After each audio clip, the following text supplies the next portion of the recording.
Today, I'm diving into the world of salt to see if it's really as bad for our health as everyone says it is. Can I uncover the truth while tasting some crazy salty snacks? Let's find out. Salt has earned a pretty bad rep in the health community. We've all heard the warnings about excessive sodium intake and how it can lead to high blood pressure, heart disease, and stroke. It's no wonder many of us think of salt as a nutritional villain, right up there with sugar and saturated fats. But just how bad is salt, really? Is it truly the health enemy we've made it out to be? Or is there more to the story? To understand the impact of salt on our health, we need to look at the bigger picture. And that means exploring the common belief that salt is bad for us in the first place.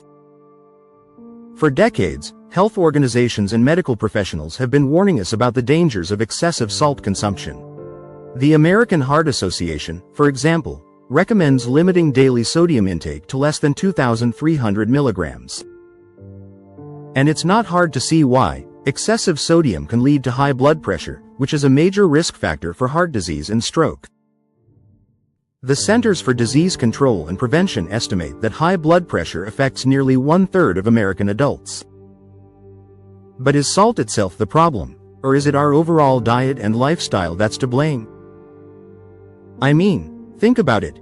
Most of us consume way more sodium than we need, thanks to processed and packaged foods that are loaded with salt. It's not like we're sprinkling salt all over our veggies and whole grains, is it? The problem might not be salt per se, but rather our reliance on unhealthy foods that just happen to contain a lot of salt.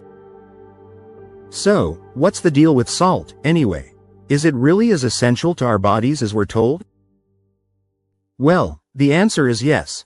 Salt is crucial for many bodily functions, including nerve function, muscle contraction, and fluid balance.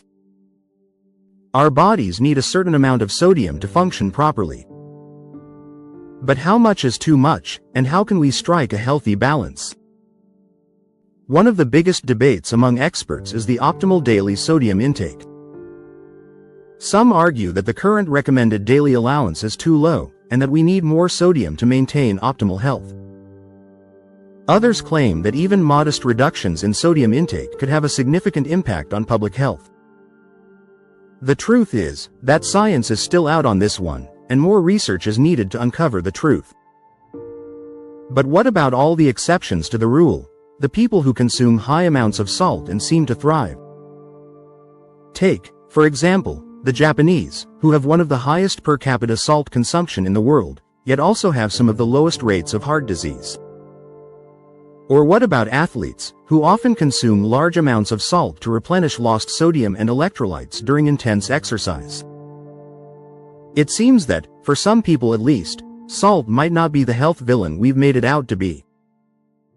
Some experts argue that the real problem isn't salt at all, but rather our overall diet and lifestyle. Dr. James D. Nicolantonio, a leading expert on salt and health, suggests that the real culprit behind many chronic diseases is our lack of essential nutrients, including potassium, magnesium, and calcium.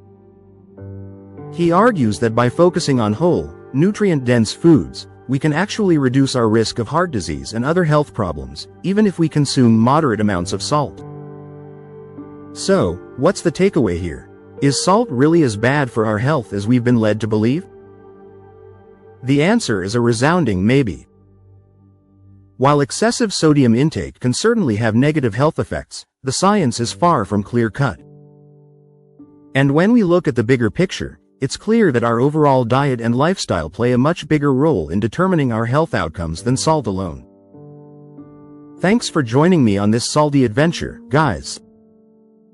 If you've got thoughts on the role of salt in our diets, be sure to share them in the comments below. And if you want to learn more about nutrition and health, be sure to check out my previous video on the top nutrition myths that need to be busted.